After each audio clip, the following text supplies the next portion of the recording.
today we'll talk about how can you disable auto of this sign or know how you can do that on your Samsung Health app.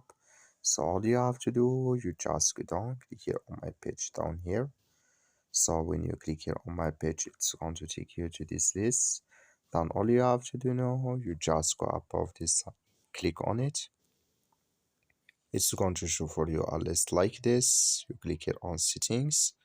So then it's going to take you to this list. You just switching to open with you. It's going to take you to this list here and you click here on notifications.